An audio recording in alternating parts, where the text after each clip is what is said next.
रेणुका काले। मेरी हिंदी कक्षा हिंदी पथ में आपका स्वागत है।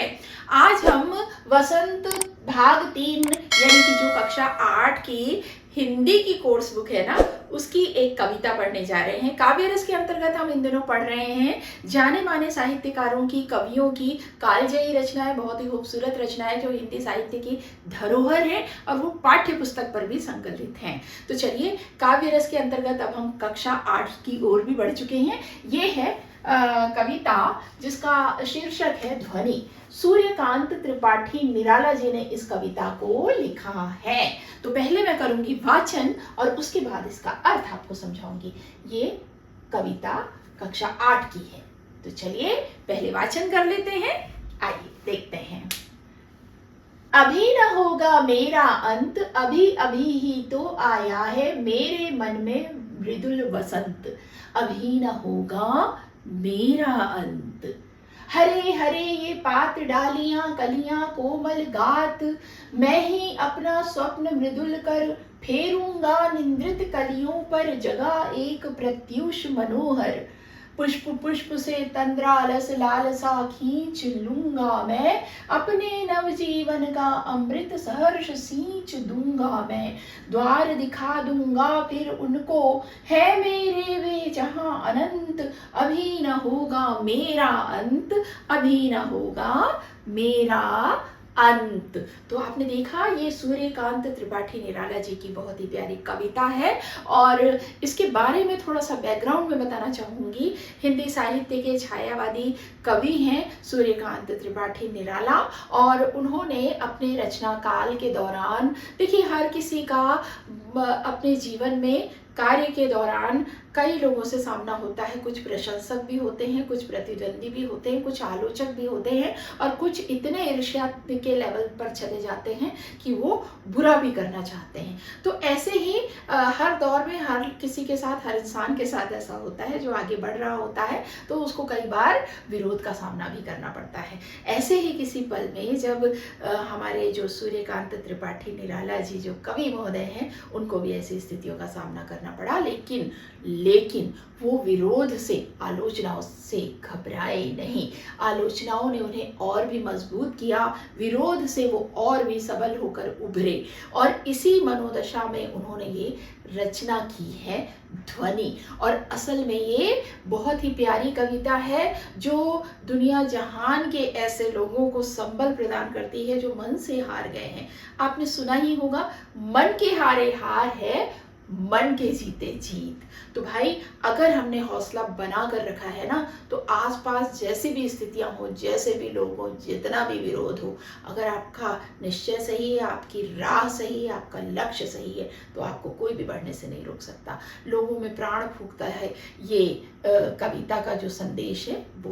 तो चलिए, आपको पहले इसको मैं अर्थ समझा देती हूँ और अर्थ के दौरान ही बातों से बातें निकलेंगी तो बातें होंगी ही, क्योंकि ये है भाई काव्य रस। काव्य रस होता ही वो है कि कविता को पढ़ने में आनंद आता है, वो तो अलग ही चीज़ है। इसके अलावा उसके जो नए नए अर्थ निकलते हैं ना, हाँ, क्या उसकी अनुभूति है, क्या उसका आनंद है। तो आइए देख लेते हैं।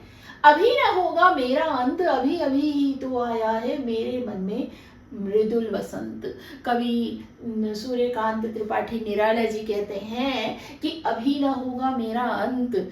मैं विरोध से, मैं परेशानियों से, मैं आलोचनाओं से घबराने वाला नहीं हूँ और मैं उन्हें बता देना चाहता हूँ कि अभी मेरा अंत नहीं होगा। इन चीज़ों से घबरा कर, डर कर मैं अपनी गतिविधियाँ नहीं रोकूंगा और अपनी राह नहीं छोड़ूंगा और अपना जो काम मैं कर रहा हूँ, जिसके लिए विरोध किया जा रहा है, मैं उसे बंद नहीं करूँगा।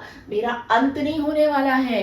इस तरह का विरोध प्रदर्शन करने से या इस तरह से मेरी जो मनोबल को तोड़ने की कोशिश की जा रही है, उससे मैं घबराता नहीं हूँ। मेरा अंत इस तरह से नहीं होने वाला है।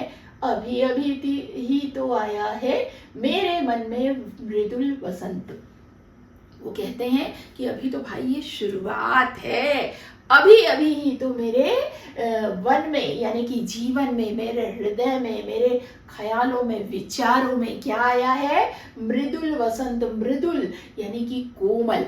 आप जानते हैं ना, वसंत क्या होता है? खुशियों का और उत्साह का, जोश का परिचायक है वसंत। वसंत ऋतु जब आती है ना तो मन जोश उल्लास से उमंग से भर जाता है और खुश होकर हम और भी ज़्यादा रचनात्मक हो जाते हैं। तो यही इसका मतलब है कि उन्होंने प्रकृति से जोड़ा है। देखिए वो कहते हैं कि मेरे जीवन में अभी अभी तो कोमल वसंत का आगमन हुआ है भाई, और अभी ना होगा मेरा अंत। मेरा अंत या मेरी समाप्ति, मेरा दी एंड नहीं होगा, हो गया है। मेरी कृतियों का, मेरी रचनाओं का, मेरे कार्यों का, मेरे कृतित्व का ये अंत नहीं है, ये तो शुरुआत है। अभी अभी तो नवीन जो उल्लास भरे वसंत का, कोमल वसंत का आगमन हुआ है मेरे जीवन में, ये वो कहते हैं। हरे हरे ये पात डालियां कलियां कोमल घात। वो कहते हैं कि इस वसंत के आगमन से क्या हो गया है, हरे हरे ये पात, पात यानी पत्तियां, ये जो पेड़ पौधे होते हैं ना प्रकृति में, वसंत के आगमन से और भी खूबसूरत हरे भरे से लगने लगते हैं। और ये डालियां, पेड़ों की जो डालियां हैं, पेड़ों में उगने वाली जो कलियां हैं, ये सभी क्या है, बहुत ही खूबसूरत बन पड़ती हैं और संपूर्ण प्रकृति के शरीर को, उसकी काया को, इस कोमल काया को कोमलता प्रदान करती है, और भी प्रकृति की काया को, है ना। देखो सूखे ठूंठ हो गए हैं जो पेड़, वो तो टच करने में कड़े कड़े से, हार्ड से, रूखे रूखे से प्रतीत होंगे, लेकिन जब वहीं सुकोमल पत्तियां, कलियां, फूल, इससे सज्जित हो जाएगा पेड़, ये प्रकृति, तो कितना मृदुल, इसका कोमल कोमल सा स्पर्श होगा ना। ये आशय है इसका। मैं ही अपना स्वप्न मृदुल कर फेरूंगा निंद्रित कलियों पर, जगह एक प्रत्यूष मनोहर। अब वो अपने से निकल कर पूरी दुनिया में, पूरे परिवेश में जा रहे हैं कवि निराला। वो कहते हैं कि ऐसे जितने भी लोग हैं ना, जो इस तरह से किसी तरह से दबाए जा रहे हैं या हताश हो चले हैं, या जिन्होंने जीवन से उम्मीदें छोड़ दी हैं, हार मान बैठे हैं, निराशा के गर्त में चले गए हैं, उन सब के बारे में भी वो चिंता कर रहे हैं। और वो कहते हैं कि मैं ही अपना स्वप्न मृदुल कर फेरूंगा निंद्रित कलियों पर। वो कहते हैं कि मैं तो जोश उल्लास से भरा ही हूँ, मेरे लिए तो मेरे जीवन में नया वसंत आया है। मैं अभी अंत की तरफ नहीं, बल्कि और भी ताकत के साथ, ऊर्जा के साथ नवजीवन की ओर बढ़ चला हूँ, और मैं अपने सपने को मृदुल कर, कोमल हाथों से अपने इस स्वप्न को साकार कर रहा हूँ। और मैं यही अपने साकार सपने जो मैंने किए हैं, कोमल जो सपने हैं मेरे, उन्हीं सपनों के स्पर्श से मैं क्या करूँगा, निंद्रित कलियों पर अपने इन विचारों के कोमल स्पर्श से मैं क्या करने जाऊँगा, फेरूंगा निंद्रित कलियों पर। ये सुकोमल हाथ का, विचारों का स्पर्श जो है, मैं उन कोमल कलियों पर भी जो सोई हुई हैं, निंद्रित, नींद में, ठीक है, निंद्रित कलियां जो हैं, उन पर मैं ये जो अपने कोमल स्वप्नों का स्पर्श जो है, उस कोमल सपनों के हाथों का स्पर्श करके उन सोई हुई कलियों को क्या करूँगा, उन्हें जगाऊंगा। जगा एक प्रत्यूष मनोहर, और उनको जगा कर एक मनभावन, मन को हरने वाले प्रत्यूष यानी भोर की ओर, सवेरे की ओर, प्रातः की ओर लेकर जाऊंगा।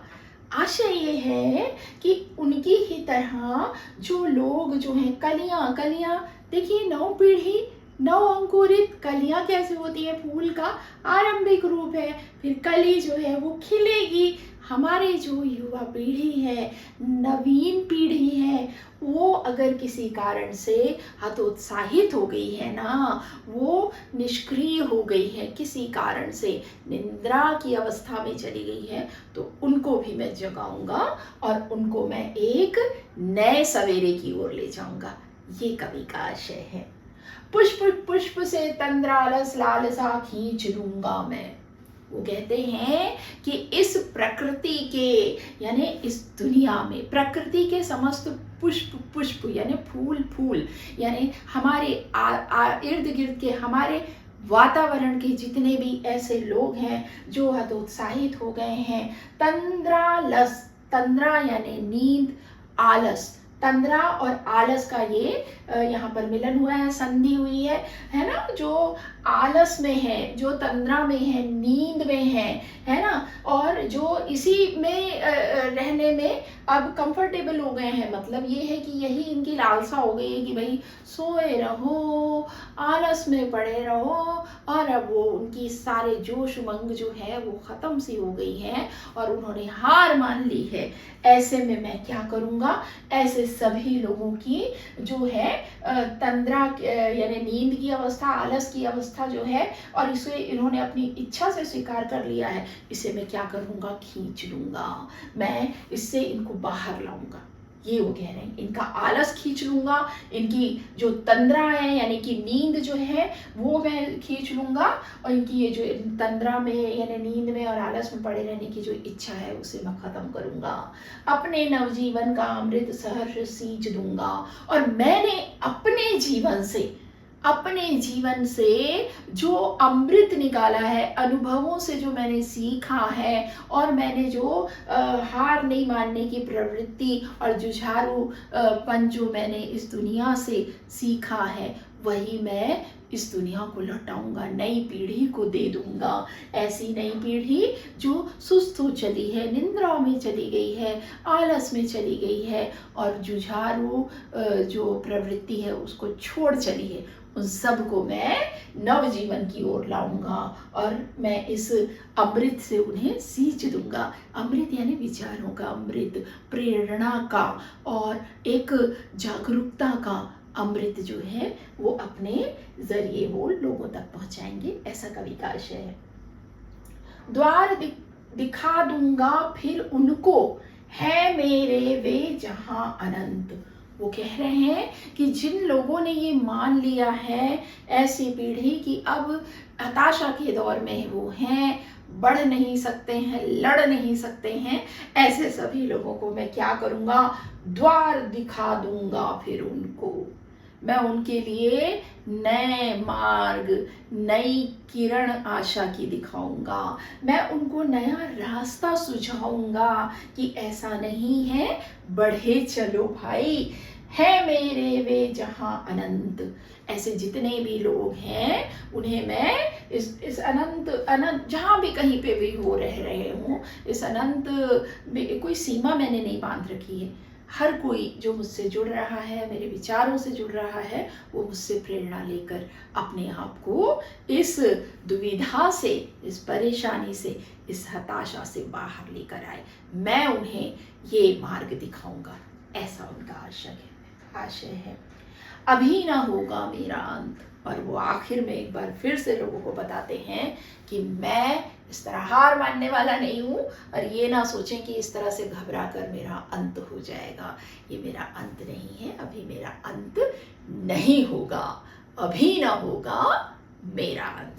तो देखा आपने कितनी प्यारी, कितनी जोश भरी ये कविता है। और देखिए, हम सबकी ज़िंदगी में कभी ना कभी, कहीं ना कहीं इस तरह के हालात ज़रूर पेश आते हैं, जब हम अपने रास्ते पे चल रहे हैं, अच्छा काम कर रहे हैं, किसी से लेना एक ना देना दो, लेकिन लोगों को तकलीफ हो जाती है। वो हमारे रास्ते अवरुद्ध करने की कोशिश करते हैं, हमारे मनोबल को तोड़ने की कोशिश करते हैं, हमें नीचे गिराने की कोशिश करते हैं। लेकिन हमें क्या करना है, ऐसे लोगों की परवाह नहीं करनी है, बल्कि ऐसे लोगों को और चुनौती की तरह लेना है और उन्हें जता देना है कि अभी ना होगा मेरा अंत। ये सफ़र है मेरा और इसे मैं तय करूँगा, मेरी मंजिल है, मैं प्राप्त करूँगा, कोई मुझे नहीं रोक सकता। ये प्रवृत्ति होनी चाहिए। तो आलोचनाओं से, विरोधियों से घबराना कैसा, ये संदेश देकर जाती है ये प्यारी सी कविता। तो चलिए, आज के लिए काव्य रस में हिंदी पथ में इतना ही। चैनल पर नए हैं तो इसे सब्सक्राइब कर लीजिएगा, बेल आइकॉन प्रेस कर दीजिएगा, ताकि यूं ही आपको सबसे पहले कक्षाएं मिल जाए, पता चलता रहे। तो मिलते हैं अगली कक्षा में, तब तक के लिए स्वस्थ रहिए, मस्त रहिए, और दीजिए अनुमति अपनी काले मैम को हिंदी पथ से नमस्कार।